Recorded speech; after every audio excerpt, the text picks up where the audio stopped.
Aujourd'hui dans ton frigo, il y a peut-être une barquette de margarine. Un petit bloc très calme, posé entre le beurre, les yaourts, le bocal de reste humain et ce vieux pot de sauce qui est passé de maillot à fromage solide. La margarine moderne est souvent faite à partir d'huile végétale. Elle est contrôlée comme ton petit frère à son bac, reformulée, surveillée. En Europe, les acides gras transindustriels sont limités à 2 grammes pour 100 grammes de matière grasse, ce qui reste 110 000 fois moins de gras que ton grand-oncle. Dans les années 1990 et 2000, les études sur les acides gras trans deviennent de plus en plus gênantes. Des chercheurs comme Ronald Mensink, Martin Catan, Walter Willett, Dariush Mozafarian, Alberto Acherio et Meir Stamfer montrent ou synthétisent les liens entre acides gras trans, cholestérol et risques cardiovasculaires. Et là, la margarine ancienne génération passe de produit moderne cool à « attendez 2 secondes, on a peut-être tartiné un problème ». À partir de là, les industriels reformulent. En 1950, aux États-Unis, les taxes fédérales sur la margarine sont supprimées. Après des décennies de guerre contre le faux beurre, la margarine commence enfin à respirer. Enfin, plus respirer que le pantalon qu'essaie de mettre ta mère alors qu'elle le mettait 30 ans plus tôt. Parce que certains États continuent encore à l'embêter sur sa couleur. Oui, la couleur d'une tartine a été un sujet politique.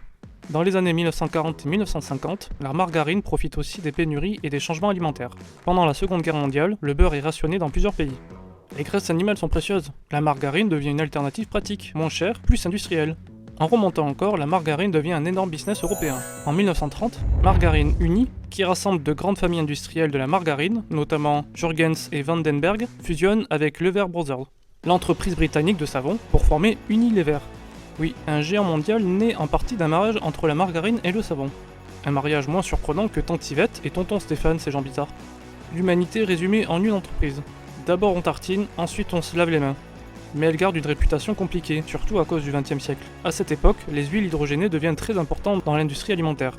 Wilhelm Normann, chimiste allemand, développe au début du XXe siècle un procédé d'hydrogénation des graisses. L'idée est simple, transformer des huiles liquides en graisse plus solides que tes bras. Très pratique pour faire une matière tartinable sur ta meuf. Beaucoup moins glamour quand on comprend plus tard que certaines huiles partiellement hydrogénées peuvent produire des acides gras trans, qui sont dangereux pour le cœur et les vaisseaux sanguins, car ils favorisent les dépôts de cholestérol, et ensuite vos vaisseaux sanguins se bloquent, et ensuite on meurt. Avant les débats nutrition à 2h du mat après ta vieille soirée pizza, la margarine a surtout connu une guerre contre le beurre. Aux États-Unis, à la fin du 19e siècle, les producteurs laitiers voient arriver ce concurrent moins cher et ils paniquent. Parce qu'un faux beurre moins cher que le beurre, pour un producteur, c'est comme découvrir que ton remplaçant accepte d'être payé en ticket resto ou en tape cordiale sur l'épaule. En 1902, les États-Unis taxent 40 fois plus la margarine colorée que la blanche, soit 10 cents par livre pour la colorée contre 0,25 pour la blanche. Résultat, certains fabricants vendent une margarine pâle avec une capsule de colorant jaune à mélanger soi-même. Chouettos l'art plastique avant de grailler. Imagine ton petit déjeuner, café, pain grillé, ton mari que tu ne peux plus blairer et une tartine à fabriquer soi-même. En 1886, le Congrès américain adopte l'Oelon Margarine Act. La margarine est alors taxée à 2 cents par livre, soit 2 cents pour 454 grammes. Ramené en 2026 et en France, cela équivaudrait à une taxe de 34 centimes pour une plaquette. Ah mais attends. La TVA le fait déjà. On arrive maintenant au cœur de l'histoire. Second Empire, Napoléon III veut un substitut économique au beurre. Pas pour lancer une tendance sisli comme ta petite sœur, mais pour nourrir l'armée, la marine et les classes populaires.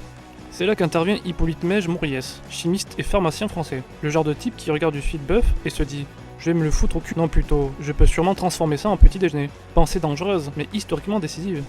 Mège Mouriès travaille sur une graisse animale, notamment le suie de bœuf, qu'il émulsionne avec du lait pour obtenir une texture proche du beurre.